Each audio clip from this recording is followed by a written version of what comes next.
കേരള രാഷ്ട്രീയ നിരീക്ഷണങ്ങളുടെ ലോകത്ത് മുഖവുരകൾ ആവശ്യമില്ലാത്ത ഒരു അതികായൻ തന്റെ നിലപാടുകൾ ധീരമായി ഒട്ടും മടിക്കാതെ പറയുന്ന ശൈലിയിലൂടെ ദൃശ്യ അച്ചടി മാധ്യമങ്ങളിൽ അദ്ദേഹം സൃഷ്ടിച്ച തരംഗം ചെറുതല്ല. ശ്രദ്ധേയനായ ആ പ്രമുഖൻ ഇതാ വേദിയിലേക്ക്. അഡ്വക്കേറ്റ് ജയശങ്കർ. നമുക്ക് മുന്നിലുള്ള ചർച്ചാ വിഷയം അതീവ ഗൗരവമേറിയതാണ്. മതവും ജാതിയും പഞ്ചായത്ത് മുതൽ UN വരെ. Fact based politics, humanism based society എന്ന പ്രഖ്യാപിത ലക്ഷ്യത്തിൽ നിന്നുകൊണ്ട് അഡ്വക്കേറ്റ് ജയശങ്കറിന്റെ ഈ സാമൂഹിക രാഷ്ട്രീയ നിരീക്ഷണങ്ങളെ വിചാരണ ചെയ്യാൻ യുവചിന്തകൻ ശ്രീ അഭിലാഷ് കൃഷ്ണൻ ഒപ്പം ചേരുന്നു. ഈ തീക്ഷ്ണമായ ചിന്താ സംവാദത്തിനായി എത്തിച്ചേരുന്ന അഡ്വക്കേറ്റ് ജയശങ്കറെയും ശ്രീ അഭിലാഷ് കൃഷ്ണനെയും നമുക്ക് ഹൃദയപൂർവ്വം സ്വാഗതം ചെയ്യാം.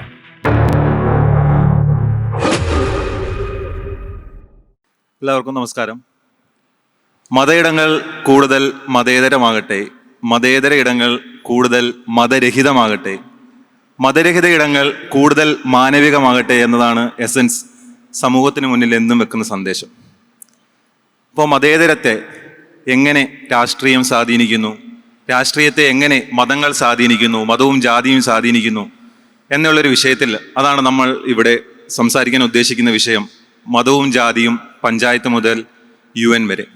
ആ വിഷയത്തിൽ ഏത് രാഷ്ട്രീയ കാര്യത്തിലും കേരളത്തിൽ സംസാരിക്കാൻ ഏറ്റവും അനുയോജ്യനായിട്ടുള്ള കേരളത്തിൻ്റെ പ്രിയ രാഷ്ട്രീയ നിരീക്ഷകൻ അഡ്വക്കേറ്റ് ശ്രീ ജയശങ്കറാണ് നമ്മളോടൊപ്പം ഉള്ളത്.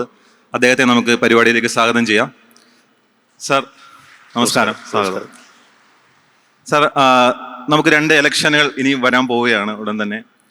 അതോടൊപ്പം തന്നെ നമ്മുടെ തെരുവുകളിലേക്ക് ഇറങ്ങിയ ദൈവങ്ങളും മതങ്ങളും ജാതികളും നമ്മൾ കാണുന്നു.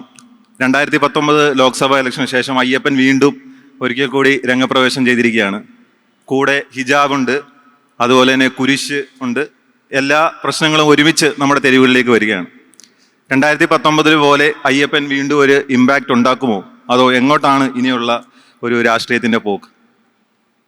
അയ്യപ്പനെ കൊണ്ടുവന്നത് ഇടതുപക്ഷക്കാരാണെങ്കിലും അധികം വൈകാതെ പുള്ളി പ്രതിഭാഗം ചേരുന്നതാണ് നമ്മൾ കണ്ടത്. ഇപ്പം അയ്യപ്പനെ താഴെ വെക്കാനാണ് അവർ ഹിജാബ് പൊക്കി പിടിച്ചുകൊണ്ട് വന്നത്. അപ്പോൾ സംഗതി വളരെ വ്യക്തമാണ്. ഈ തെരഞ്ഞെടുപ്പിന് മറ്റ് ചികിത്സകളൊന്നും ഫലിക്കാത്ത സാഹചര്യത്തിൽ കാളൻ നെല്ലയ്യത്തിൻ്റെ വീണ്ടും കൊണ്ടുവരികയാണ്. സാമുദായിക ധ്രുവീകരണം ഉണ്ടാക്കാനാണ് ഇടതുപക്ഷക്കാർ പ്രത്യേകിച്ച് ശ്രമിച്ചുകൊണ്ടിരിക്കുന്നത്. അതിൻ്റെ ഭാഗമായിട്ടാണ് ഇപ്പോൾ കെട്ടടങ്ങി എന്ന് വിചാരിച്ച ഹിജാബ് നമ്മുടെ മന്ത്രി ശിവൻകുട്ടി ആളിക്കത്തിച്ച് ഒരു അഖില കേരളമല്ല, ഇപ്പോൾ അഖില ഭാരത അഖിലേന്ത്യാ പ്രശ്നമാക്കി മാറ്റി. ഇപ്പോൾ വടക്കേ ഇന്ത്യയിലെ ഇംഗ്ലീഷ് ചാനലുകൾ, നമ്മൾ നാഷണൽ ചാനൽ എന്ന് പറയില്ല, NDTV അല്ലെങ്കിൽ ഇന്ത്യ ടുഡേ, റിപ്പബ്ലിക്, ഇവരൊക്കെ തന്നെ കേരളത്തിലെ ഹിജാബ് വിഷയമാണ് ചർച്ച ചെയ്യുന്നത്. ആ രീതിയിൽ ഇപ്പോൾ കേരളത്തിലെ ഹിജാബ് പ്രശ്നം വേണമെങ്കിൽ ബീഹാറിൽ പോലും ഒരു സ്വാധീനം ഉണ്ടാക്കാമെന്ന നിലയിലേക്ക് കാര്യങ്ങൾ വളർന്നിരിക്കുന്നു. അപ്പോൾ ഇതിൻ്റെയൊക്കെ ഉദ്ദേശം എന്ന് വെച്ചാൽ എങ്ങനെയെങ്കിലും ആളുകളെ ഇളക്കി വൈകാരികമായിട്ട് ഉത്തേജിപ്പിച്ച് നമ്മുടെ മതം അപകടത്തിൽ എന്ന ഒരു തോന്നലുണ്ടാക്കി വോട്ട് സമാഹരിച്ച് ജയിച്ച് അധികാരത്തിൽ വന്ന് സോഷ്യലിസം നടപ്പാക്കാൻ വേണ്ടിയിട്ടാണ്. അത് നമ്മൾ ആ വലിയ മനസ്സ് കാണാതെ പോരുത്. ഇതൊക്കെ ചെയ്യുന്നത് സോഷ്യലിസത്തിന് വേണ്ടിയിട്ടാണ്. ഈ അയ്യപ്പനെ ഇപ്പോൾ ഇറക്കുന്നതിന് മുമ്പ് തന്നെ സാർ പറഞ്ഞ പോലെ ഇടതുപക്ഷം അതിനു മുമ്പ് അയ്യപ്പ സംഗമം നടത്തി ഈ അയ്യപ്പനിലൂടെ, മതത്തിലൂടെ ജാതി വോട്ടുകൾ ശേഖരിക്കാനുള്ള ഒരു ശ്രമമായിരുന്നു അത് നടന്നത്. അത് ഇടതുപക്ഷം അതിന് മുന്നോട്ട് വെക്കുന്ന വാദം എന്ന് പറയുന്നത് ഭക്തരുടെ പ്രശ്നങ്ങൾ പരിഹരിക്കാൻ മാസ്റ്റർ പ്ലാൻ തയ്യാറാക്കാൻ എന്നുള്ളതാണ്. പക്ഷെ അതേസമയം 2 ജാതികളെ ഒരുമിച്ച് കൂട്ടാനുള്ള, പണ്ട് നഷ്ടപ്പെട്ടു പോയ വോട്ടുകൾ ശേഖരിക്കാനുള്ളതും, അതുപോലെ തന്നെ ഈ വടകര പോലെയുള്ള ഉപതെരഞ്ഞെടുപ്പുകൾക്ക് ശേഷം നഷ്ടപ്പെട്ടു പോയ ഹിന്ദു വോട്ടുകൾ ശേഖരിക്കാനുള്ള ഒരു എളുപ്പമാർഗമായിട്ട് അയ്യപ്പനെ ആദ്യം രാഷ്ട്രീയത്തിൽ ഇറക്കാൻ ശ്രമിച്ചത് ഇടതുപക്ഷ പാർട്ടികൾ തന്നെയായിരുന്നില്ലേ? അതെ, അന്ന് സുപ്രീം കോടതി വിധി നടപ്പാക്കാൻ അത്യുത്സാഹം കാണിച്ച് വലിയൊരു തിരിച്ചടിയായി മാറി. അതെന്തോ തെറ്റായ രാഷ്ട്രീയ ഉപദേശത്തിൻ്റെ പുറത്ത് ചെയ്യപ്പെട്ടു പോയൊരു സംഭവമാണ്. അത് തെറ്റായിപ്പോയി. അത് ഒരു പരിധിവരെ പരിഹരിക്കാൻ ശ്രമിക്കുന്നു. അതിനിപ്പോൾ ആർക്കും പരിഹരിക്കാൻ പറ്റില്ല. മാത്രമല്ല സുപ്രീം കോടതിയുടെ അന്തിമ വിധി വന്നിട്ടുമില്ല. വരാത്തിടത്തോളം കാലം ഹൈക്കോടതിയുടെ പഴയ വിധിയാണ് പ്രാബല്യത്തിലുള്ളത് എന്നാണ് ഇപ്പം വിചാരിക്കപ്പെടുന്നത്. അതെന്തുമായിട്ട് അങ്ങനെ ഒരു സാഹചര്യം നിലനിൽക്കുമ്പോൾ തന്നെ ഈ ഭക്തന്മാരെയും വിശ്വാസികളെയും ഇതിനോട് അടുപ്പിച്ച് നിർത്തുക എന്ന ഒരു ദൗത്യത്തിലാണ് തുനിഞ്ഞിറങ്ങിയിട്ടുണ്ട്. അതിൻ്റെ ഭാഗമായിട്ടാണ് ഈ അയ്യപ്പ സംഗമം നടത്തുന്നത്. മാത്രമല്ല ബദ്ധവിരോധികളായ NSS, SNDP. അവർ രണ്ടുപേരും ഇതിനു വേണ്ടി സഹകരിക്കുന്നത് നമ്മൾ കണ്ടു. അവരുടെ അജണ്ട വേറെയാണ്. അയ്യപ്പൻ ഇതിനകത്തൊരു മൂകസാക്ഷി മാത്രമാണ്. അദ്ദേഹത്തിന് പ്രത്യേകിച്ച് റോളൊന്നുമില്ല.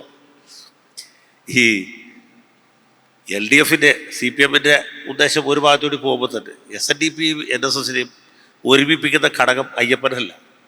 അയ്യപ്പൻ ഈ UDF ഭരണം വരികയാണെങ്കിൽ അതിൽ മുസ്ലിം ലീഗിന് ഒരു പ്രധാനപ്പെട്ട പങ്കുണ്ടാവും. മുസ്ലിം ലീഗായിരിക്കും അതിലെ ഏറ്റവും പ്രധാനപ്പെട്ട കക്ഷി. അങ്ങനെ ഒരു സാഹചര്യത്തിൽ ഈ വിദ്യാഭ്യാസ വകുപ്പ്, സാമൂഹ്യക്ഷേമ വകുപ്പ്, ഇതുപോലുള്ള വകുപ്പുകളൊക്കെ ലീഗ് മന്ത്രിമാർ കൈയാളുന്ന സാഹചര്യം വന്നാൽ NSSൻ്റെ SNDPയുടെ താല്പര്യങ്ങൾ അവർ ഉദ്ദേശിക്കുന്ന രീതിയിൽ നടക്കുകയില്ല.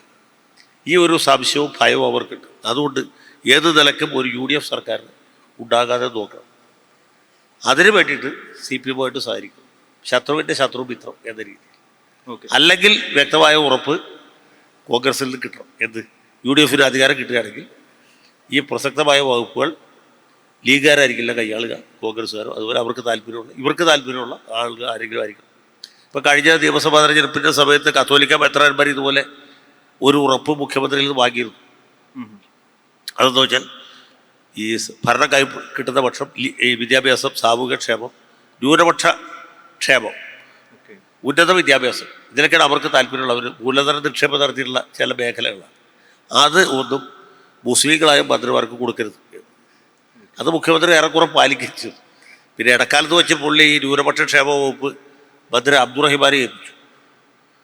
അപ്പോൾ അതിലവർക്ക് ചെറിയൊരു നീരസം തോന്നിയെങ്കിലും അബ്ദുറഹിമാൻ ഒരു മതേതര പ്രതിച്ഛായുള്ള ആളായതുകൊണ്ട് പുള്ളി അത് മാനേജ് ചെയ്തു. അപ്പോൾ അവർക്ക് വലിയ മുറുമുറുപ്പില്ല. ഇപ്പോൾ കത്തോലിക്ക മെത്രാന്മാരുടെ ആണെങ്കിലും ഇതര ക്രിസ്ത്യൻ സഭകളുടെ ആണെങ്കിലും NSSൻ്റെ ആണെങ്കിലും SNDPയുടെ ആണെങ്കിലും താല്പര്യം അടിസ്ഥാനപരമായിട്ട് കച്ചവടം, വാണിജ്യാധിഷ്ഠിതമാണ്. പിന്നെ മതത്തിൻ്റെ ഒരു ഷുഗർ കോട്ടിങ് കൊടുക്കുന്നു എന്ന് മാത്രം. ഓക്കെ. സാറ് വിമോചന സമരത്തെ പറ്റി പുസ്തകം എഴുതിയ ആളാണ്. നമ്മുടെ ജനാധിപത്യ ഭരണത്തിൽ എത്തിയ ഒരു രാഷ്ട്രീയ പാർട്ടിയെ ജാതി സംഘടനകൾ ഒരുമിച്ച് ചേർന്ന് പുറത്താക്കുന്ന ഒരു സമയമായിരുന്നല്ലോ അത്. അതിൽ നിന്നൊക്കെ ഒരുപാട് തളർന്നില്ല ഇന്നത്തെ ജാതി സംഘടനകൾ. അതേ ജാതി സംഘടനകളെ വീണ്ടും അവർക്ക് അമിത പ്രാധാന്യം ഉണ്ടാക്കി കൊടുക്കുന്നത് ഈ രാഷ്ട്രീയക്കാരുടെ ഇതേപോലെയുള്ള തീരുമാനങ്ങൾ. അവരെ പ്രീണിപ്പിക്കാൻ വേണ്ടിയിട്ട് രാഷ്ട്രീയക്കാർ ചെയ്യുമ്പോൾ അവരെന്തോ വലിയ സംഭവമാണെന്ന് ജാതി സംഘടനകൾക്ക് തന്നെ തോന്നുന്ന രീതിയിലേക്ക് കൊണ്ടുപോകല്ലേ. നമ്മളിപ്പോൾ പരിശോധിച്ചാൽ നമുക്ക് മനസ്സിലാവും, അന്നത്തെ പോലെ ഒരു ഗവൺമെന്റിനെ താഴെ ഇറക്കാനുള്ള സ്വാധീന ശക്തി ഒന്നും ജാതി സംഘടനകൾക്ക് ഇന്നില്ല. അപ്പോൾ ഈ രാഷ്ട്രീയക്കാർ തന്നെ അങ്ങനെ ചെയ്യുമ്പോൾ, അതും മതേതര പാർട്ടികൾ നമ്മൾ വിളിക്കുന്ന രാഷ്ട്രീയ പാർട്ടികൾ തന്നെ ഇങ്ങനെ ഈ ജാതി സംഘടനയെ വളർത്താൻ ശ്രമിക്കുന്നത്, അത് തീർത്തും സമൂഹത്തെ പിന്നോട്ട് കൊണ്ടുപോകല്ലേ ചെയ്യുക. ഈ ജാതി സംഘടനകൾക്ക് ഇപ്പോൾ 21ാം നൂറ്റാണ്ടിൽ, 2025 ആണ്ടിൽ 26 ആണ്ടിലൊന്നും അവരുടെ സമുദായ അംഗങ്ങളുടെ പേര് പോലും വലിയ സ്വാധീനമൊന്നുമില്ല. പക്ഷേ ഈ സംഘടനകൾക്ക് ഇല്ലാത്ത ഒരു സ്വാധീനമുണ്ട് എന്ന് വരുത്തേണ്ടത് രാഷ്ട്രീയ പാർട്ടികളുടെ ആവശ്യമാണ്, സംഘടനകളുടെ ആവശ്യത്തേക്കാൾ കൂടുതലായിട്ട്. കാരണം ഇപ്പോൾ കോൺഗ്രസ്സിലാണെങ്കിൽ നമുക്കറിയാം, ഇന്നലെ തന്നെ നമ്മൾ കണ്ടു KPCCയുടെ 58 59 അംഗങ്ങൾ, 59 ജനറൽ സെക്രട്ടറിമാരുടെ ഒരു വലിയ വ്യൂഹം വന്നിരിക്കും. ആ സമയത്ത് തന്നെ ചില മെത്രാന്മാർ പറയും, ഞങ്ങളുടെ സമുദായത്തിന് കൃത്യമായ പ്രാതിനിധ്യം കിട്ടിയില്ല. ആളുകളുടെ പേരെടുത്ത് പറയും, ഇന്ത്യൻ ആളുകൾ ഈ സഭയുടെ പുത്രന്മാരാണ്, അവരെ പരിഗണിച്ചില്ല. ഒന്ന് ആലോചിച്ചു പോകും. ഇവരെയൊക്കെ പരിഗണിച്ചാണ് ഇന്ത്യൻ നാഷണൽ കോൺഗ്രസ് ഇന്ന് നമ്മൾ കാണുന്ന എല്ലും തോലിയുമായ അവസ്ഥയിലെത്തിയതില്ല. 2 തെരഞ്ഞെടുപ്പുകൾ തുടർച്ചയായി തോറ്റ് 3ാമത്തെ തോക്കാൻ തയ്യാറായിട്ട് നിൽക്കുകയാണ്. അപ്പോഴാണ് മെത്രാൻ തിരുമനസ് ഒരു അരുളപ്പാടുമായിട്ട് വരുന്നത്, ഇന്ത്യൻ ആളുകൾ ഞങ്ങളുടെ സഭയുടെ പുത്രന്മാരാണ്, അവരെ വേണ്ട രീതിയിൽ മാനിക്കാത്തതുകൊണ്ട് നിങ്ങൾ അടുത്ത തെരഞ്ഞെടുപ്പ് ജയിക്കില്ല. ഈ ട്രഡീഷണൽ ആയിട്ടുള്ള മതസംഘടനകളെല്ലാം നമുക്ക് മനസ്സിലാക്കാൻ അവർ ശ്രമിക്കുന്നുണ്ട്. മുസ്ലിം ലീഗ് ആണെങ്കിലും കേരള കോൺഗ്രസ് വഴിയാണെങ്കിലും ഒക്കെ. അതിൻ്റെ കൂടെ ജമാഅത്തെ ഇസ്ലാമി പോലെയുള്ള രാഷ്ട്രീയ പാർട്ടിയെ കൂടെ ചേർക്കാൻ ശ്രമിക്കുകയാണ്. ജമാഅത്തെ ഇസ്ലാമി എന്ന് പറഞ്ഞാൽ നമുക്കറിയാം മൗദൂദിയുടെ രാഷ്ട്രീയം പിന്തുടരുന്നു. മൗദൂദി എന്ന് പറഞ്ഞാൽ അറിയാം, മതേതരത്വവും ജനാധിപത്യമാണ് ഏറ്റവും മോശമാണെന്ന് പറഞ്ഞിട്ടുള്ള ഒരാൾ. എവിടെയൊക്കെ നമുക്ക് പറ്റുമോ അവിടെയൊക്കെ നമ്മളൊരു മതരാജ്യം സ്ഥാപിക്കണമെന്ന് പറഞ്ഞിട്ടുള്ള ഒരാളാണ് ജമാഅത്തെ ഇസ്ലാമി. അപ്പോൾ അവരുടെ ഒരു രാഷ്ട്രീയ പാർട്ടിയുടെ കൂടെ നെഹ്റുവിൻ്റെ പാരമ്പര്യത്തിലുള്ള ഒരു രാഷ്ട്രീയ പാർട്ടി കൂട്ടുകൂടിയാണ്. മുസ്ലിം ലീഗ് പോലെയുള്ള ഒരു രാഷ്ട്രീയ ഒരു സാമുദായിക ശക്തി കൂടെ ഉണ്ടായിട്ട് കൂടെ എന്തിനാണ് കോൺഗ്രസ് വീണ്ടും ഒരു വർഗീയ ശക്തിയെ കൂടെ കൊണ്ടുപോകാൻ ശ്രമിക്കുന്നത്? അതുകൊണ്ട് അവർക്ക് എന്തെങ്കിലും ഗുണമുണ്ടാവും? നമ്മുടെ സമൂഹത്തിനുണ്ടാകുന്ന നഷ്ടങ്ങൾ നമുക്കറിയാം, പക്ഷെ ഒരു രാഷ്ട്രീയപരമായിട്ട് പോലും അതൊരു മണ്ടത്തരമല്ലേ? ഈ ചോദ്യത്തിൽ അടിസ്ഥാനപരമായി തെറ്റുണ്ട്. നെഹ്റുവിൻ്റെ പാരമ്പര്യം എന്നൊക്കെ പറയാൻ രസമുണ്ടെങ്കിലും ഈ നെഹ്റു ആരായിരുന്നു എന്നും അദ്ദേഹത്തിൻ്റെ ദർശനം എന്തായിരുന്നു എന്നും അദ്ദേഹത്തിൻ്റെ രാഷ്ട്രീയ സങ്കല്പം എന്തായിരുന്നു എന്നും അറിയാവുന്ന ഒരാൾ പോലും നമ്മളിപ്പോൾ നിരീശ്വരവാദികളുടെ യോഗത്തിലാണെങ്കിൽ പോലും ദൈവാധീനം കൊണ്ട് കോൺഗ്രസ് പാർട്ടിയിലില്ല. നമ്മളിങ്ങനെയുള്ള സമയത്ത് ദൈവത്തിൻ്റെ ആവശ്യം വരും. മനസ്സിലായോ? നമ്മൾ നിരീശ്വരവാദികളുടെ യോഗത്തിലാണെങ്കിൽ നമ്മൾ ദൈവത്തെ വിളിച്ചുകൊണ്ട് ഇങ്ങനെയുള്ള സമയത്താണ്. അപ്പോൾ ദൈവത്തിൻ്റെ പേരിൽ ഞാൻ പറയുന്നത്, ദൈവത്തെ ഓർത്ത് ഇങ്ങനെയുള്ള വാക്കുകൾ ഉപയോഗിക്കുന്നത്. അതൊന്നും അറിയുന്ന ഒരാളും കോൺഗ്രസ് പാർട്ടിയിൽ ഇപ്പോൾ ഇല്ല. രാഹുൽ ഗാന്ധി മുതൽക്ക് ഇങ്ങോട്ട് ഒരാളില്ല. ഒന്ന്, അതുകൊണ്ട് ആ രീതിയിൽ നമ്മൾ വിചാരിക്കുന്നതിൽ കാര്യമില്ല. നെഹ്റു ആകെ ഒരാളുണ്ട്, പുള്ളി മരിച്ചുപോയി. 1964 മെയ് 27 നെഹ്റു മരിച്ചു. പിന്നെ നമ്മൾ നെഹ്റുവിനെ പിടിച്ച് സത്യം ചെയ്തതിൽ കാര്യമില്ല. പിന്നെ ഇങ്ങോട്ട് ഏത് സമയത്തും ഇതുപോലുള്ള സാമുദായിക ശക്തികൾക്ക് വീടുപണി ചെയ്തു, അവരെ പ്രീണിപ്പിച്ചു, അവരെ താലോലിച്ചും അവരെ ഒക്കത്ത് വെച്ചുകൊണ്ട് നടന്നൊക്കെയാണ് കോൺഗ്രസ് പാർട്ടി ഇന്നത്തെ അവസ്ഥയിലെത്തിയത്. അതുകൊണ്ട് അങ്ങനെയൊന്നും വിചാരിക്കുന്നതിൽ കാര്യമില്ല. അവർ ഇതിനേക്കാൾ കിടകെട്ട ആൾക്കാരെ മുമ്പ് പിന്താങ്ങിയിട്ട് ഇനിയും പിന്താങ്ങും. ഇനി മുസ്ലിം ലീഗ് ജമാഅത്ത് ഇസ്ലാമി എന്നുള്ളൊരു ഡൈക്കോട്ടമിലേക്ക് വന്നു.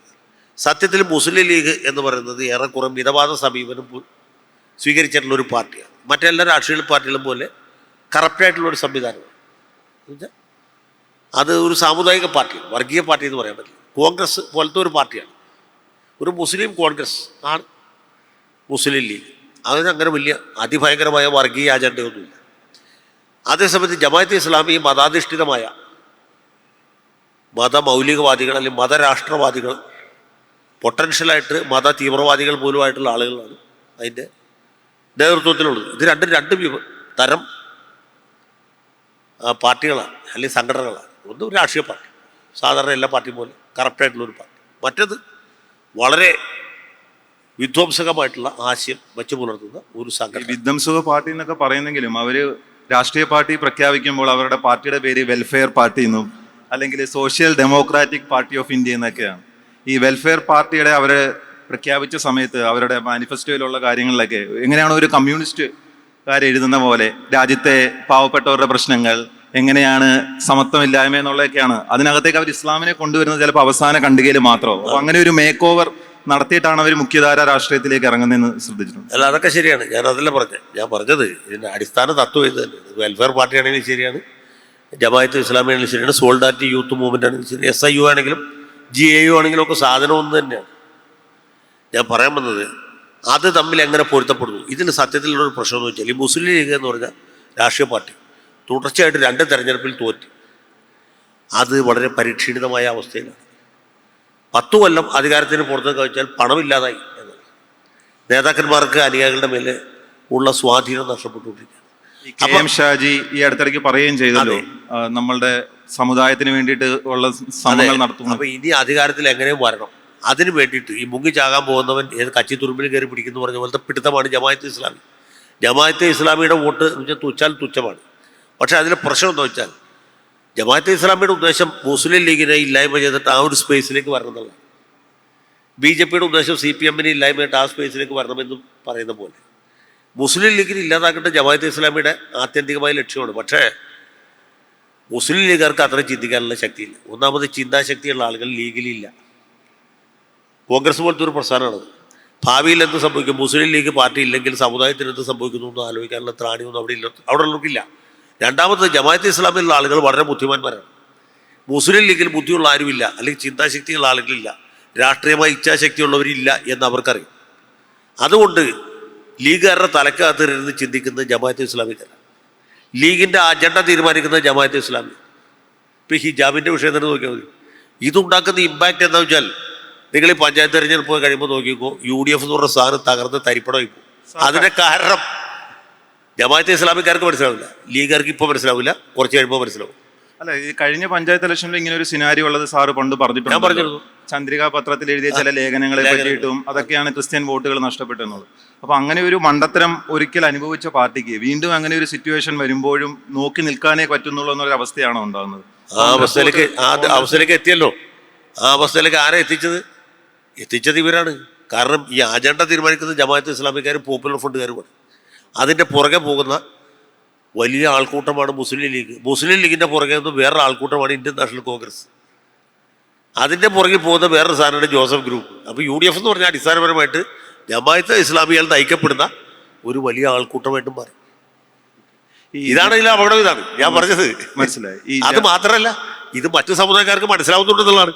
അതെ, അപ്പൊ അവിടെ ഒരു തരത്തിലുള്ള കൺസോളിഡേഷൻ ജമാഅത്തെ ഇസ്ലാമിക്കാർക്ക് മാത്രം ബുദ്ധിയുള്ളെങ്കിൽ കുഴപ്പമില്ല, മറ്റു സമുദായക്കാർക്ക് ബുദ്ധിയുണ്ടേ, അവർ കണ്ടോണ്ടിരിക്കല്ലേ. അപ്പൊ ഇങ്ങനെ ഈ കേരള ചരിത്രം നോക്കുകയാണെങ്കിൽ ഒരു കാലത്ത് ഒന്നുമല്ലാതിരുന്നുള്ള എല്ലാ വർഗീയ പാർട്ടികളെയും അത് രണ്ട് കൂട്ടരും അവരുടെ തെരഞ്ഞെടുപ്പ് ഈ സപ്തകക്ഷി സംഘടന എന്നൊക്കെ പറഞ്ഞ് അധികാരത്തിലെത്താൻ വേണ്ടിയിട്ട് കൂട്ടുമുന്നണികൾ ഉണ്ടാക്കിയതിന്റെ പാർട്ടായിട്ടാണ് എല്ലാ പാർട്ടികളെയും പൊതുമധ്യത്തിലേക്ക് അവർ കൊണ്ടുവരുന്നതും അതിനുശേഷം പിന്നെ അവരുടെ രക്ഷകനായിട്ട് പിന്നെയും ഈ രാഷ്ട്രീയ പാർട്ടികൾ തന്നെ മതേതര രാഷ്ട്രീയ പാർട്ടികൾ തന്നെ അവതരിപ്പിക്കും. ഈ ചന്ദ്രികയിലെ ഒരു ലേഖനം ഈ പറഞ്ഞപ്പോൾ ഞാനത് വായിച്ചപ്പോൾ മനസ്സിലായത് അതിനകത്ത് അത് എഴുതിയത് സാദിഖലി തങ്ങൾ അദ്ദേഹം പറഞ്ഞത് പള്ളികൾ പൂട്ടുന്ന വെസ്റ്റേൺ മതേതരത്വമല്ല, പള്ളികൾ തുറന്നു കൊടുക്കുന്ന കിഴക്കിന്റെ മതേതരത്വമാണ് വേണ്ടത്, തുർക്കിയിലെ മതേതരത്വമാണ് വേണ്ടതെന്ന് പറയുന്നത്. അപ്പൊ ഈ മതേതരത്വം എന്ന് പറഞ്ഞ ആശയത്തെ നമുക്കറിയാം ഭൂരിപക്ഷം സെക്കുലറായാൽ മാത്രമേ സെക്കുലറിസത്തിന് കാര്യമുള്ളൂ. അപ്പം നമ്മുടെ സാർ പറഞ്ഞു നെഹ്റുവിനെ ഒന്നും എല്ലാവരും മറന്നു കഴിഞ്ഞു, നെഹ്റുവിനെ പോലെ നെഹ്റു മാത്രമേ ഉള്ളൂ എന്നുള്ളത്. അത് തന്നെയാണ് നമ്മുടെ രാജ്യം ഇന്ന് അനുഭവിക്കുന്ന ഏറ്റവും വലിയ പ്രതിസന്ധി എന്ന് പറയുന്നത്. അപ്പോൾ ഈ മതേതരത്വം എന്ന് പറയുന്നത് എല്ലാ സമുദായങ്ങൾക്കും അവരുടെ അവകാശങ്ങൾ നേടിയെടുക്കുക എന്നുള്ള ഒരു സംഭവമാണ് എന്ന് വരുത്തി തീർക്കുക. അത് എല്ലാ കൂട്ടരും BJP ഉൾപ്പെടെയുള്ള രാഷ്ട്രീയ പാർട്ടികൾ അങ്ങനെ വരുത്തി തീർക്കുമ്പോൾ ഈ എങ്ങനെയാണ് നമ്മുടെ രാജ്യത്തിന് മുന്നോട്ടുള്ള ഒരു ഭാവി, എങ്ങനെയാണ് നമുക്ക് ഇതിനെതിരെ ഒരു തടസ്സം സൃഷ്ടിക്കാൻ പറ്റുക, എങ്ങനെയാണ് മതേതരത്വ മൂല്യങ്ങൾ ഉയർത്തിപ്പിടിക്കാൻ നമുക്ക് കഴിയുക? അല്ല, ഇതിൽ വലിയൊരു പ്രശ്നമുണ്ട്. നമ്മളിപ്പോൾ നെഹ്റുവിനെ മാറ്റി നിർത്തുക. നെഹ്റു ഒഴികെയുള്ള ഇന്ത്യയിലെ മറ്റ് നേതാക്കന്മാർ, ഇന്ദിരാഗാന്ധി ഉൾപ്പെടെ, രാജീവ് ഗാന്ധി, രാഹുൽ ഗാന്ധി മുതൽക്ക് നമ്മുടെ പഞ്ചായത്തിലെ ലീഗ്, കോൺഗ്രസ്, BJP നേതാക്കന്മാരുണ്ട്. ഇതിൽ അടിസ്ഥാനപരമായിട്ടുള്ള പ്രശ്നം എന്ന് വെച്ചാൽ വളരെ ഫണ്ടമെൻ്റലായിട്ടുള്ളൊരു പ്രശ്നം ഇതിനകത്ത്. അതെന്താ വെച്ചാൽ ഈ പാശ്ചാത്യ രീതിയിലുള്ള ജനാധിപത്യമോ മതരഹിതമായ മതേതര സങ്കല്പമോ ഇന്ത്യ പോലത്തെ ഒരു രാജ്യത്ത് ചിലവാകുകയില്ല. ഇത് വളരെ അടിസ്ഥാനപരമാണ്. കാരണം എന്ന് വെച്ചാൽ ഈ ജനാധിപത്യം പാശ്ചാത്യ മാർഗമല്ല. ഇപ്പോൾ വെസ്റ്റേൺ യൂറോപ്പിൽ കാണുന്ന ജനാധിപത്യം ജർമ്മനി, നെതർലൻഡ്സ്, സ്വീഡൻ, നോർവേയിൽ, ഡെൻമാർക്കിൽ, സ്വിറ്റ്സർലൻഡിൽ ഒക്കെ കാണുന്ന അത് വികസിച്ച ജനാധിപത്യം. അത് ഉണ്ടായെന്ന് വെച്ചാൽ മുതലാളിത്തത്തിൻ്റെ ഉപോൽപ്പന്നമായിട്ട്, മുതലാളിത്തമാണ് അതിൻ്റെ സാമ്പത്തിക പ്രത്യയശാസ്ത്രം. പ്രൊട്ടസ്റ്റാൻറ്റിസമാണ് അതിൻ്റെ മതം, കത്തോലിസിസം അല്ല. സ്പെയിൻ, ഇറ്റലി, ഫ്രാൻസ് പോലുള്ള രാജ്യങ്ങളിലല്ല ജനാധിപത്യം പുഷ്ടിപ്പെട്ടത്. പ്രൊട്ടസ്റ്റൻ്റുകാർ കൂടുതലുള്ള കാരണം വെച്ചാൽ പ്രൊട്ടസ്റ്റാൻറ്റിസം തന്നെ മുതലാളിത്തത്തിൽ നിന്നുണ്ടായിരുന്നു. മുതലാളിത്തത്തിൻ്റെ മറ്റൊരു ഉപോൽപ്പന്നമാണ്, വ്യവസായ വിപ്ലവത്തിൻ്റെ വേറെ ഉപോൽപ്പന്നമാണ് ജനാധിപത്യം. അതിൻ്റെ കുറച്ചുകൂടി കൂടിയ ഫോമാണ് മതേതരത്വം. അപ്പോൾ ഇത് ജനാധിപത്യത്തിൻ്റെ ശക്തി കൂടുന്നതനുസരിച്ച്, അതിൻ്റെ മാറ്റ് കൂടുന്നതനുസരിച്ച് കൂടുതൽ മതേതരമാണ്. ഇതാണ് അതിൻ്റെ അടിസ്ഥാനപരം ഒരു ക്രിസ്ത്യൻ സങ്കല്പം അതിനകത്തുണ്ട്. പക്ഷെ അതിനെ ആ ഒരു ക്രിസ്ത്യാനിറ്റിയുടെ ഒരു മുഖം മാറി കഴിയുമ്പോൾ അത് മതേതരമാവും. ഇതാണ് മറ്റു രാജ്യങ്ങളിൽ കാണുന്നത്. അത് നമ്മുടെ രാജ്യത്ത് ഉണ്ടാവില്ല. കാരണം വെച്ചാൽ അടിസ്ഥാനപരമായിട്ട് ഇന്ത്യ ഒരു ഫ്യൂഡൽ സൊസൈറ്റിയാണ്. ഒരു ഫ്യൂഡൽ സൊസൈറ്റിയിൽ നെഹ്റു ചെയ്ത തെറ്റല്ല, നെഹ്റു ചെയ്യാൻ ശ്രമിച്ച നല്ല കാര്യം, ഈ പാശ്ചാത്യമായ ആശയങ്ങൾ അതേപടി പാർലമെൻ്ററി ജനാധിപത്യം, മതേതരത്വം, സ്വതന്ത്രമായ നീതിന്യായ വ്യവസ്ഥ, സോഷ്യലിസം എല്ലാം ഇന്ത്യ പോലെ പ്രാകൃതമായ ഒരു രാജ്യത്ത് നടപ്പിലാക്കാൻ ശ്രമിച്ചു. ഏതുപോലെ എന്ന് വെച്ചാൽ എൻ്റെ മുത്തച്ഛൻ പണ്ട് ദേവികുളത്ത് ജോലിയിൽ നിന്ന കാലത്ത്, രാജഭരണമുള്ള കാലത്ത്, അദ്ദേഹം ദേവികുളത്ത് നിന്ന് ഓറഞ്ചിൻ്റെ തൈ കൊടുത്ത് ആലുവയിൽ ഞങ്ങൾ താമസിക്കുന്ന വീട്ടിൽ നട്ടുപിടിപ്പിച്ചു. വീട്ടിലല്ല, വീട്ടു വളപ്പിൽ. എൻ്റെ കുട്ടിക്കാലത്തൊക്കെ ഓറഞ്ച് മരമുണ്ട് വീട്ടിൽ, ഓറഞ്ചും ഉണ്ടാവും. പക്ഷെ ആ ഓറഞ്ചിന് ഭയങ്കര പുളിയാണ്. കാരണം എന്താ, ദേവികുളത്തെ കാലാവസ്ഥയോ ഭൂപ്രകൃതിയോ അല്ല ആലുവയിലുള്ളത്. മൂപ്പിലാരിത് അറിയില്ലായിരുന്നു. ഇതേ അബദ്ധമാണ് നെഹ്റുവിന് പറ്റിയത്. ഈ പാശ്ചാത്യമായ ആശയങ്ങൾ നമ്മുടെ നാട്ടിൽ പറിച്ചിട്ടെങ്ങനെ പിടിക്കും? അത് ഒരു പരിധി വരെ വളരുള്ളൂ. ഇത് ഇന്ത്യയിലെ മാത്രം സ്ഥിതിയല്ല. പാകിസ്ഥാനിൽ നോക്കൂ, ബംഗ്ലാദേശിൽ നോക്കൂ, സിലോണിൽ നോക്കൂ, ബർമയിൽ നോക്കൂ, മലയിൽ നോക്കൂ. ഏഷ്യ വൻകരയിൽ 3 രാജ്യത്തെ ജനാധിപത്യ സംവിധാനമുള്ളൂ, ശരിയായ ജനാധിപത്യം. ഒന്ന് ഇസ്രായേലിലാണ്. അതെന്ന് വെച്ചാൽ യൂറോപ്യന്മാർ വന്ന് താമസിക്കുന്ന രാജ്യം. അവർ ശരിക്കും അവിടെ ജനിച്ചു വളർന്നവരല്ല. രണ്ടാമത്തേത് സിംഗപ്പൂരാണ്. സിംഗപ്പൂർ വളരെ ചെറിയ രാജ്യമാണ്, വളരെ വികസിച്ച മുതലാളിത്തത്തിലുള്ള ഭരണവും കൂടെയാണ്. അതെ. മൂന്നാമത്തേത് ജപ്പാനാണ്. ജപ്പാൻ്റെ ഒരു സൗകര്യം എന്ന് വെച്ചാൽ ജപ്പാൻ്റെ ഭരണഘടന ജപ്പാൻകാരെ എഴുതിയതല്ല, അമേരിക്കക്കാരെ എഴുതിയതല്ല. അതുമാത്രമല്ല, ജപ്പാനിൽ വളരെ വികസിതമായ ഒരു വ്യവസായവൽക്കരിക്കപ്പെട്ട മുതലാളിത്ത സമൂഹമാണ്. അപ്പോൾ ഈ മുതലാളിത്ത വ്യവസ്ഥ ഇല്ലാത്തടത്തോളം കാലം ജനാധിപത്യം വിജയിക്കില്ല. ജനാധിപത്യം ഇല്ലാത്തടത്തോളം കാലം മതേതരത്വം പോലുള്ള കൺസെപ്റ്റിന് യാതൊരു റെലവൻസും ഉണ്ടാവില്ല, അത് ഫലവത്താവില്ല. നമ്മൾ മതേതരത്വമൊക്കെ പ്രസംഗിക്കും, ജനാധിപത്യത്തെ പറ്റി ആളെയിട്ടിട്ട് വലിയ അഴിമതി നടത്തും. അഴിമതി വർദ്ധിച്ചുകൊണ്ടേയിരിക്കുകയാണ്. അഴിമതിക്ക് മറയായിട്ടാണ് ഈ വർഗീയത ഉപയോഗിക്കുന്നത്. ഇപ്പോൾ BJPയുടെ നോക്കിയാൽ മതി. ഇന്ത്യയിലെ ഏറ്റവും മനോഹരമായിട്ട് യാതൊരു പരാതിയില്ലാതെ അഴിമതി നടത്തുന്ന പാർട്ടിയാണ് BJP. എന്താ വെച്ചാൽ ഈ ഹെഡിൽ പേയ്മെൻറ്റ് നടത്തിയാൽ മറ്റേ ഹെഡിൽ കാര്യം നടക്കും. അത് ആളുകൾ ശ്രദ്ധിക്കാതിരിക്കാൻ വേണ്ടിയിട്ടാണ് ഈ വർഗീയതയുടെ ഒരു വലിയ ആവരണം, ഒരു പോക്കാമറ ഉണ്ടാക്കി. ഈ BJPയുടെ കാര്യം പറഞ്ഞുകൊണ്ടാണ് ഇപ്പം BJPക്ക് ഇപ്പോൾ കഴിഞ്ഞ ഇലക്ഷനിലൊക്കെ അവർ വൻ ഭൂരിപക്ഷത്തിലൂടെ ജയിക്കുമെന്നായിരുന്നു ആദ്യം പറഞ്ഞിരുന്നത്, ജയിച്ചില്ല. അപ്പോൾ വൻ ഭൂരിപക്ഷത്തിലൂടെ ജയിക്കുമെന്ന് അവർ പറഞ്ഞിരുന്ന സമയത്ത് പോലും നമ്മുടെ പ്രധാനമന്ത്രി എന്നിട്ട് കൂടെ മുസ്ലിം വിദ്വേഷം പറയുന്ന വാക്കുകളൊക്കെ പറയാണ്. അപ്പം എത്രത്തോളം കൺസോളിഡേറ്റ് ചെയ്യാൻ വേണ്ടിയിട്ടാണോ ഇലക്ഷൻ സമയത്ത് നമ്മുടെ ഒരു പ്രധാനമന്ത്രി പോലും അത്രത്തോളം വർഗീയ വിദ്വേഷമൊക്കെ പറയുന്നത്? കാരണം അല്ലാതെ തന്നെ അവർ ജയിക്കും എന്നുള്ളൊരവസ്ഥ ഉണ്ടായിരുന്നു ഒരു സമയത്ത്. അല്ല, അങ്ങനെയല്ല. ഈ BJP മോഡിക്ക് മുമ്പും മോഡിക്ക് ശേഷവും അടിസ്ഥാനപരമായ വ്യത്യാസം. പാർട്ടിയൊക്കെ സെയിമാണ്. ഈ വാജ്പേയിയുടെ സമയത്തും അദ്വാനിയുടെ സമയത്തും ഇവർ മുസ്ലിങ്ങളെ കൂടി കൂട്ടിയോജിപ്പിച്ചു. മറ്റ് സമുദായക്കാരെ, ക്രിസ്ത്യൻ, ബുദ്ധ അല്ലെങ്കിൽ സിഖ്, പാഴ്സി, ഇതൊക്കെ അവർ ഓൾമോസ്റ്റ് കൈക്കലാക്കിയ ആൾക്കാരാണ്. ക്രിസ്ത്യാനികളൊക്കെ ഗോവയിലും നാഗാലാൻഡിലും ഒക്കെ ഇവരോട്ട് സഹകരിച്ച് കൊടുത്തു. ഇപ്പോൾ കേരളത്തിൽ പോയി. പക്ഷെ മുസ്ലിങ്ങളെ കൂടി അവരുടെ കൂടാരത്തിലേക്ക് കൊണ്ടുവരാനായിട്ട് ബോധപൂർവമായ ചില ശ്രമങ്ങൾ നടത്തി. അതിൻ്റെ ഭാഗമായിട്ടാണ് ഈ മുക്താർ അബ്ബാസ് നഖ്വി, ഷാനവാസ് ഹുസൈൻ, ഇങ്ങനെയൊക്കെ ചില ആൾക്കാരെ കൊണ്ടുവരുന്നത്. പണ്ടുണ്ടായിരുന്നു സിക്കന്ദർ ഭക്ത്, അങ്ങനെ. പക്ഷെ മോഡി വന്നപ്പോൾ ഒരു മാറ്റം, ക്വാളിറ്റേറ്റീവായിട്ടൊരു ചേഞ്ച് പുള്ളി കൊടുക്കുന്നത് വെച്ചാൽ മുസ്ലിങ്ങൾ പരമാവധി അകറ്റി നിർത്തും എന്നുള്ളത്. അതിനുവേണ്ടി അത് മനഃപൂർവ്വമായിട്ട് ഒരു ഹിന്ദു അജണ്ട മാത്രം, ഹിന്ദുത്വ അജണ്ടയില്ല, ഒരു ആൻറ്റി മുസ്ലിം അജണ്ട പ്രകടമായിട്ട് ആദ്യമധ്യാന്തം മുസ്ലിം വിരുദ്ധം എന്ന ഒരു ഇംപ്രഷൻ ഉണ്ടാക്കാൻ വേണ്ടിയിട്ട്. അതിന് വേണ്ടിയിട്ടാണ് പുള്ളി പാകിസ്ഥാനെ കാലത്ത് വൈകുന്നേരം ഉച്ചക്കൊക്കെ ചീത്ത പറഞ്ഞു. ബീഹാറിലെ തെരഞ്ഞെടുപ്പിൽ മറ്റേ ലാലുവിൻ്റെ പാർട്ടി ജയിച്ചാൽ പാകിസ്ഥാനിൽ പടക്കം പൊട്ടും എന്നൊക്കെ പ്രസംഗിക്കുന്ന സംഭവം മനസ്സിലായി. അത് മാത്രമല്ലല്ലോ, ഈ അതുപോലെ തന്നെ ജാതികളെ ഒരുമിപ്പിക്കാൻ വേണ്ടിയിട്ട് നമ്മളെപ്പോഴും ഇവിടെ പറയുന്നത് BJP എന്ന് പറയുമ്പോൾ ഇതുമായിട്ട് ബന്ധപ്പെട്ട ഒരു കാര്യം പറയാം. ഇവർ വന്നല്ലോ, മുസ്ലിം സമുദായത്തിൽ നിന്ന് ഒരു സഹമന്ത്രി പോലും ഇല്ല കേന്ദ്രത്തിൽ. ഒന്ന് ആലോചിച്ച് നോക്കും, 17-18% വരുന്ന ഒരു ജനസംഖ്യ, ചെറിയ സംഭവമല്ല. അതിൽ നിന്നൊരു സഹമന്ത്രിയെ പോലും, ഒരു അബ്ദുള്ള കുട്ടിയെ പോലും കണ്ടുപിടിച്ച് മന്ത്രിയാക്കാൻ അവർക്ക് പറ്റിയില്ല എന്നുള്ളിടത്താണ്. ഒരു അധികാരവും ഇല്ലാത്ത ഒരു സഹമന്ത്രി, അതുപോലും കൊടുക്കാത്തത് മനഃപൂർവ്വമാണ്. ഈ സൂചി കുത്തുന്നതിന് ഇടം കൊടുക്കില്ല എന്ന് പറയില്ല, അതുപോലത്തെ ഒരു സംവിധാനം അവർ ഉള്ളിൽ വെക്കുന്നത്. അതിൻ്റെ കൂട്ടത്തിൽ ഞാൻ ശ്രദ്ധിച്ച ഒരു കാര്യം എന്ന് പറഞ്ഞാൽ, നമ്മളിപ്പോഴും ഇവിടെ പറയുന്ന ഒരു കാര്യം എന്ന് പറഞ്ഞാൽ BJP എന്ന് പറഞ്ഞ ഒരു സവർണ പാർട്ടിയാണ് എന്നുള്ളൊരു കേരളത്തിലുണ്ട്. പക്ഷേ ദേശീയ രാഷ്ട്രീയത്തിൽ നമ്മൾ നോക്കുകയാണെങ്കിൽ ഈ ജാതികളെ ഒരുമിപ്പിച്ച് മതത്തിലേക്ക് കൺസോളിഡേറ്റ് ചെയ്ത് അതൊരു ആൻറ്റി മുസ്ലിം യൂസ് ചെയ്തിട്ട് പോലും, അതിന് അമിത്ഷായൊക്കെ തന്നെ പലപ്പോഴും കർണാടകയിലൊക്കെ പോയിട്ട് നിങ്ങളുടെ റിസർവേഷനാണ് മുസ്ലിങ്ങൾ കൊണ്ടുപോകുന്നത്, SC/STക്ക് അത് വാങ്ങി തിരിച്ചു കൊണ്ടുവരണം, അങ്ങനെ കൊണ്ടുവരണം എന്നുള്ള രീതിയിൽ ഒരു പ്രചാരണങ്ങളൊക്കെ നടത്തുന്നത്. അപ്പോൾ ഓരോ സംസ്ഥാനത്തും അവർ ഉദ്ദേശിക്കുന്ന അവരുടെ പ്രൊപ്പഗണ്ട വേറെ ആയിരിക്കും. പക്ഷെ എല്ലായിടത്തും ഒരു ജാതി രാഷ്ട്രീയത്തെ കവച്ചു വെച്ച് അതിന് പുറത്ത് മതം കൊണ്ടുവരാൻ ശ്രമിക്കുമ്പോൾ ദേശീയ രാഷ്ട്രീയത്തിൽ ജാതി രാഷ്ട്രീയത്തിന്റെ കാലം കഴിഞ്ഞു എന്ന് പറയാൻ കഴിയുമോ പൂർണ്ണമായിട്ടും? ജാതി രാഷ്ട്രീയത്തിന്റെ കാലം കഴിഞ്ഞിട്ടില്ല. കാരണം എന്ന് വെച്ചാൽ മതമില്ലെങ്കിൽ ജാതി നിലനിൽക്കും. ഏതുപോലെ എന്ന് വെച്ചാൽ കോൺഗ്രസ്സിൽ പാർട്ടി ഇല്ലെങ്കിൽ ഗ്രൂപ്പ് നിലനിൽക്കുന്ന പറയും. കോൺഗ്രസ് പാർട്ടി ഇല്ലാണ്ടായാലും A ഗ്രൂപ്പ്, I ഗ്രൂപ്പ്, തിരുത്തൽവാദി, തിരുമൽവാദി, ഗ്രൂപ്പില്ല ഗ്രൂപ്പ്, അങ്ങനെയുള്ള ഗ്രൂപ്പുകൾ നിലനിൽക്കും. കാരണം ഗ്രൂപ്പിലാണ് അവൻ്റെ ഐഡന്റിറ്റി എന്ന് പറഞ്ഞ പോലെ മതത്തിലല്ല, ജാതിയാണ് ഐഡന്റിറ്റി. ഇപ്പോൾ തെലങ്കാനയിലോ ആന്ധ്രയിലോ പോയിട്ട് റെഡ്ഡി കമ്മ്യൂണിറ്റി നോക്കിയാൽ ഹിന്ദു റെഡ്ഡി ആകാം, ക്രിസ്ത്യൻ റെഡ്ഡി ആകാം. അവർ തമ്മിൽ കല്യാണം കഴിക്കുമ്പോൾ ആ സമുദായത്തിൽ നിന്നേ കഴിക്കും. മതം വേറെ ആയാലും കുഴപ്പമില്ല. ഈ തെക്കൻ തിരുവിതാംകൂറിൽ നാടാർ സമുദായക്കാർ അതുപോലെ, ഹിന്ദു നാടാരും ക്രിസ്ത്യൻ നാടാരും ഒരു വീട്ടിൽ നിന്നുണ്ട്. ഒന്നുകിൽ ലത്തീൻ കത്തോലിക്കനായിരിക്കും, അല്ലെങ്കിൽ പ്രൊട്ടസ്റ്റൻ്റ് SIUC ആയിരിക്കും, അല്ലെങ്കിൽ ഹിന്ദു ആയിരിക്കും. പക്ഷേ നാടാർ എന്ന ഐഡൻറ്റിറ്റി കോമൺ ആയിരിക്കും. എന്ന പോലെ ജാതിയുടെ ഐഡൻറ്റിറ്റി അതാണ് അടിസ്ഥാനപരമായിട്ടുള്ള മതമല്ല. അതുകൊണ്ട് ഈ മുസ്ലിമായിട്ട് മാറുന്ന ആൾക്കാർ പോലും, മുസ്ലിങ്ങളിൽ തന്നെ 15 വിഭാഗക്കാരുണ്ട് വടക്കേറ്റിൽ.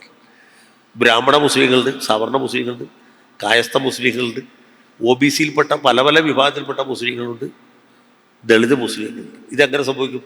ഇസ്ലാം പോലെ ഒരു മതത്തിൻ്റെ കേട്ടുപാടിൽ 15 തരത്തിലുള്ള സമുദായ അംഗങ്ങളുണ്ടാവാൻ പാടില്ലല്ലോ, ഒരിക്കലും പാടില്ല. എങ്ങനെ ഉണ്ടായെന്ന് വെച്ചാൽ ഇതാണ്, മതം മാറിക്കഴിഞ്ഞാലും അവൻ്റെ ജാതീയമായ ഐഡൻറ്റിറ്റി പോകില്ല. ഇത് മുന്നിൽ കണ്ടുകൊണ്ടാണ് ഈ മണ്ഡൽ കമ്മീഷൻ റിപ്പോർട്ട് നടപ്പാക്കാനായിട്ട് VP സിംഗും അദ്ദേഹത്തിൻ്റെ കൂടെ ഉണ്ടായിരുന്ന ഈ പഴയ സോഷ്യലിസ്റ്റുകാർ ശ്രമിച്ചത്. എന്ന് വെച്ചാൽ BJPയുടെ ഒരു കടന്നുകയറ്റം ചെറുക്കാൻ വേണ്ടിയിട്ടാണ്, ജാതിയുടെ അടിസ്ഥാനത്തിൽ ആളുകളെ ഭിന്നിപ്പിക്കുക. പക്ഷേ BJPക്കാർ അതിലും ബിരുദന്മാരായിട്ട് എന്ന് വെച്ചാൽ ഈ ജാതികളെ തന്നെ അവർ ഉൾക്കൊണ്ടു, ഇൻക്ലൂസീവ് പൊളിറ്റിക്സ്. അപ്പോൾ OBC വിഭാഗത്തിൽപ്പെട്ട യാദവന്മാർ, കുറുമികൾ, അതുപോലെ മറ്റ് പിന്നാക്ക സമുദായക്കാർ, പട്ടിക സമുദായക്കാർ, ഇതിൻ്റെ അകത്തൊക്കെ അവർ കടന്നു കയറിയും അതിൽ നിന്നൊക്കെ നേതാക്കന്മാരെ കൊണ്ടുവരുന്നു. ഉമാഭാരതി OBCയിൽ നിന്ന് വന്ന ആളാണ്. അതുപോലെ ശിവരാജ് സിംഗ് ചൗഹാൻ OBCക്കാരനാണ്. നരേന്ദ്രമോദി തന്നെ OBCയാണ്. അപ്പോൾ അങ്ങനെ OBC പൊളിറ്റിക്സിന് BJPക്കാർ വിഴുങ്ങി. മണ്ഡൽ കമ്മീഷൻ കൊണ്ട് എന്താണോ ഇവരെ ഒതുക്കാൻ നോക്കിയത് ആ സാധനത്തിന് അവർ ഓവർകം ചെയ്തു, അതിനെ അതിജീവിച്ചു. ബസ് അതവരുടെ തന്ത്രമാണ്. അതുപോലെ തന്നെ ഈ BSP ഒക്കെ ഭരണത്തിലെത്താൻ നേരത്തും അവർ BJP അല്ലേ ആദ്യം സപ്പോർട്ട് ചെയ്തിട്ട് അവരെ ഭരണത്തിൽ. അതെ, BSPയെ കൊണ്ടത് രാംവിലാസ് പാസ്വാന്റെ പാർട്ടി. BSP വീണ്ടും BJPയോട് അടുക്കുന്നു എന്നുള്ള തരത്തിലാണ് മായാവതിയുടെ അതെ, മായാവതിയുടെ പേരിൽ ഒരുപാട് കേസുണ്ട്. അപ്പോൾ ഇടക്കിടക്ക് അവരെ സ്നേഹിച്ചില്ലെങ്കിൽ ജയിലിൽ പോകും. അതുപോലെ തന്നെ ഈ യോഗി ആണെങ്കിലും തമിഴ്നാട്ടിലെ സ്റ്റാലിൻ ആണെങ്കിലും ഒരേപോലത്തെ രണ്ട് പ്രസ്താവനകൾ ഈ അടുത്തിടയ്ക്ക് ഇറക്കുകയുണ്ടായി. അതായത് തെരുവിൽ നിന്ന് പരമാവധി ജാതി ബോർഡുകളും ജാതി റാലികളും എല്ലാം നിരോധിക്കും എന്നുള്ള രീതിയിൽ. ഇതെല്ലാവരും സ്റ്റാലിൻ ആണെങ്കിലും അതൊരു ദ്രാവിഡ ഒരുമിപ്പിക്കലിന് വേണ്ടിയിട്ടും, മറ്റേ ഉത്തർപ്രദേശിനാണെങ്കിൽ ഹിന്ദുമതത്തെ ഒരുമിച്ച് നിർത്താൻ വേണ്ടിയിട്ടും അതുവഴി വോട്ട് നേടാനുമായിരിക്കും അവർ ശ്രമിക്കുന്നതെന്നാണ് തോന്നുന്നത്. അതെ, അത് രാഷ്ട്രീയത്തിൽ സാധാരണ ചെയ്യേണ്ട ഒരു പരിപാടിയാണ്. പരമാവധി ആളുകളെ കൂട്ടി യോജിപ്പിച്ച് മുന്നോട്ട് പോവുക. നമ്മൾ അന്തർദേശീയ തലത്തിലേക്ക് പോവുകയാണെങ്കിൽ ഇപ്പോൾ ഇസ്രായേൽ ഗാസ യുദ്ധം ഇപ്പോൾ ഇവിടെ നടന്നത്, അവിടെയും മതം പ്രവർത്തിക്കുന്ന ഒരു രീതി കാണാൻ കഴിയുന്നതെന്ന് പറഞ്ഞു കഴിഞ്ഞാൽ, ഇപ്പം ലോകത്ത് പല യുദ്ധങ്ങളും നടക്കുന്നെങ്കിലും ഇസ്രായേലിനെതിരെ മാത്രം ടാർഗറ്റഡ് ആയിട്ടുള്ള ചില പ്രമേയങ്ങളും കാര്യങ്ങളും ഒക്കെ നടക്കുന്നതിനകത്തും മതം പ്രവർത്തിക്കുന്നുണ്ടോ? സത്യത്തിൽ മതം പോയിട്ട് ദേശീയത പോലും പ്രവർത്തിക്കുന്നില്ല. നമ്മുടെ ഇവിടെ കുറച്ച് ആൾക്കാർ റോട്ടിലിറക്കി ജാഥ നടത്തുന്നുണ്ട്, അത് മതത്തിൻ്റെ അടിസ്ഥാനത്തിൽ. അതല്ലാതെ ഇതൊരു അന്തർദേശീയ പ്രശ്നമായിട്ട് തന്നെയാണ് ലോക സമൂഹം വീക്ഷിക്കുന്നത്. അല്ലെങ്കിൽ ചുറ്റുപാടുള്ള അറബി രാജ്യങ്ങൾ ഏതെങ്കിലും തരത്തിൽ പാലസ്തീനെ സഹായിക്കില്ലേ? അവർ മരുന്ന് കൊടുത്തിട്ടോ റേഷൻ കൊടുത്തിട്ടോ ഭക്ഷണം കൊടുത്തിട്ടൊക്കെ അല്ലാതെ സഹായമൊന്നുമില്ല. സത്യം പറഞ്ഞാൽ പാലസ്തീനിൽ ഇത് കാണുന്ന ഈ ദുസ്ഥിതിക്ക് കാരണക്കാർ ഈജിപ്റ്റ്, സിറിയ, ജോർഡാൻ മുതലായ അയൽ രാജ്യങ്ങളാണ്. അവർ 1948 ഇസ്രായേൽ പാലസ്തീൻ പ്രമേയം പാസ്സായപ്പോൾ അന്ന് രൂപീകൃതമായ ഇസ്രായേലിനെ ആ വഴിക്ക് വിട്ടേക്ക് മതിയായിരുന്നു. ഇസ്രായേലിൻ്റെ സ്വാതന്ത്ര്യത്തെ അംഗീകരിക്കാം, പാലസ്തീൻ്റെ സ്വാതന്ത്ര്യത്തെ അംഗീകരിക്കാം, ജെറുസലേമിനെ ഐക്യരാഷ്ട്രസഭയുടെ കീഴിൽ ഒരു അന്തർദേശീയ തീർത്ഥാടന കേന്ദ്രമായിട്ട് നിലനിർത്തുക. അങ്ങനെ ആയിരുന്നെങ്കിൽ ഇന്നത്തെ ഈ വിഷയം ഉണ്ടാവില്ല. അന്ന് ഇസ്രായേലിൻ്റെ ഭൂമിയിൽ നിന്ന് തുടച്ചു നീക്കുമെന്ന് പറഞ്ഞു ഈജിപ്തും മറ്റ് അയൽ രാജ്യങ്ങളും ചെയ്ത സൈനികമായ അതിക്രമത്തിൻ്റെ ഫലമാണ് ഇന്നിപ്പോൾ അനുഭവിച്ചുകൊണ്ടിരിക്കുന്നത്.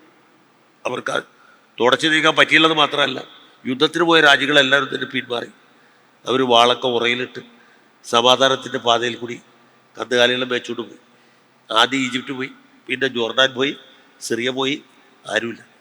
ഇപ്പോൾ ഇവർ മാത്രമുള്ളൂ. അവരാണെങ്കിൽ ഈ ഹമാസ് പോലുള്ള ഗുണ്ടസംഘങ്ങൾ ഉപയോഗിച്ച് ഇസ്രായേലിനെ നേരിടാതെയായിരിക്കുന്നത്. ഈജിപ്തിൻ്റെ സുവർണ്ണകാലത്ത് കേണൽ നാസറുള്ള കാലത്ത് പറ്റിയില്ല. ഇനിയാണ് ഈ ഗുണ്ടകളെ വെച്ചിട്ട് ചെയ്യാൻ പോകുന്നത്. നടക്കുള്ള കാര്യമാണ്. നിങ്ങളത് ആലോചിച്ച് നോക്കി. കോമൺ സെൻസ് ഉള്ള ആർക്കും മനസ്സിലാവും. എന്നിട്ട് പുഴ മുതൽ കടൽ വരെ എന്നൊക്കെ പറയ്ക്കുക. രസമുണ്ട് ഇല്ലേ? ചെങ്കോട്ടയിലും ചെങ്കുടി മാറും എന്ന് കേൾക്കുമ്പോൾ നമുക്കൊരു രോമാഞ്ചമാവില്ലേ? എനിക്കൊക്കെ ഉണ്ടാവുമായിരുന്നു. അതുപോലെയാണ് ചെങ്കോട്ടയിൽ ചെങ്കുടി മാറുന്ന കാലം വരുന്ന പോലെയാണ് പുഴ മുതൽ കടൽ വരെ പാലസ്തീൻ. പറയാൻ കേൾക്കാനൊക്കെ രസമുണ്ട്, പക്ഷേ അതിനപ്പുറത്തൊന്നും നടക്കില്ല. അല്ല, അതിൻ്റെ ഈ പറഞ്ഞ ഇത്ര വലിയ മുദ്രാവാക്യങ്ങളാണെങ്കിലും അതിനോട് ഈ ലോകം മുഴുവനുള്ള മുസ്ലിങ്ങൾ അതിനോട് ചേർന്ന് നിൽക്കുന്നതിൻ്റെ പുറകിലും പ്രവർത്തിക്കുന്നത് ഒരു മതാത്മകമായിട്ടുള്ള ഒരു കൂടിച്ചേരലിൻ്റെ ലോകം മുഴുവനുള്ള മുസ്ലിങ്ങളൊന്നും ചേർന്ന് നിൽക്കുന്നില്ല. അങ്ങനെയൊക്കെ ആണെങ്കിൽ ഇവർ എന്നെ പോയാലേ ഇല്ലേ? ആരും നിൽക്കുന്നില്ല. സൗദി അറേബ്യയിലെ ശക്തമായ ഒരു അറേബ്യൻ രാജ്യം അവർ സഹായിക്കുന്നുണ്ടോ? ഇല്ല. ഏതെങ്കിലും അറബി രാജ്യം സഹായിക്കുന്നുണ്ടോ? ആരും സഹായിക്കുന്നില്ല. ആകെ അറബി അല്ലാത്ത രാജ്യമാണ് ഇറാൻ. അവരാണ് വാഗുണ്ടെങ്കിലും സഹായിക്കുന്നത്. അറബി അല്ലാത്ത വേറൊരു രാജ്യമാണ്, മതേതര രാജ്യമാണ് തുർക്കി. അപ്പോൾ അവിടെ ഭരിക്കുന്ന ഉറുദുകാരാണെങ്കിൽ പോലും മതേതര ഭരണഘടനയുള്ള ഒരു രാജ്യമാണ്. ഇതിൽ വേറൊരു തമാശയും കൂടിയുണ്ട്. ഈ ഇസ്രായേലിൻ്റെ സ്വതന്ത്ര ഇസ്രായേലിനെ ആദ്യം അംഗീകരിച്ച മുസ്ലിം രാജ്യമാണ് തുർക്കി. രണ്ടാമത്തേതാണ് ഇറാൻ. അവർ രണ്ടുപേരുടെ ഇപ്പം ഇതിനെതിരെ നിൽക്കുന്നത്. ബാക്കിയുള്ളവരൊക്കെ അതുപോലെ തന്നെ ഈ യൂറോപ്യൻ രാജ്യങ്ങളൊക്കെ ഇപ്പോൾ പാലസ്തീൻ സ്റ്റേറ്റ് ഫുഡൊക്കെ കുറച്ച് രാജ്യങ്ങളൊക്കെ ഈ അടുത്തിടയ്ക്ക് അനുവദിക്കുമല്ലോ.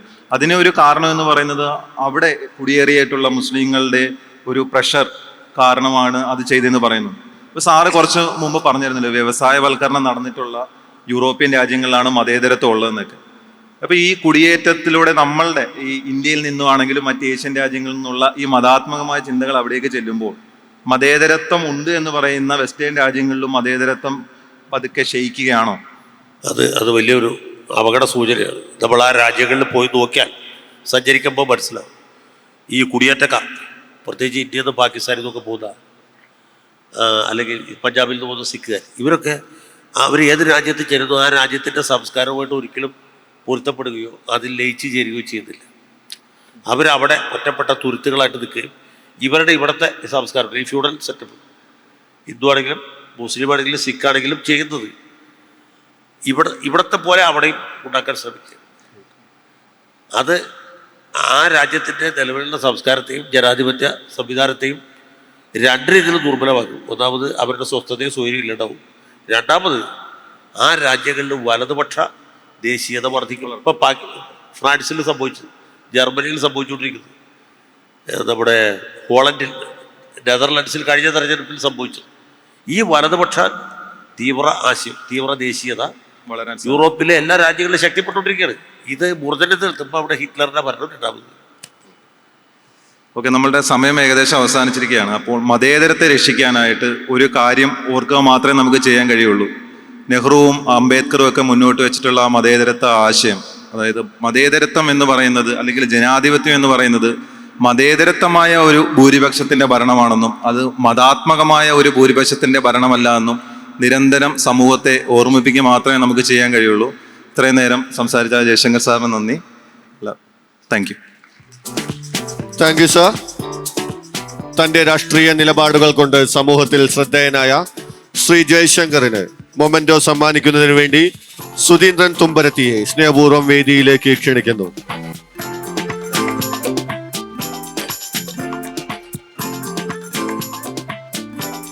അഭിലാഷ് കൃഷ്ണന് മൊമെന്റോ സമ്മാനിക്കുന്നതിന് വേണ്ടി ദിലീപ് നെല്ലാടനെ വേദിയിലേക്ക് ക്ഷണിക്കുന്നു.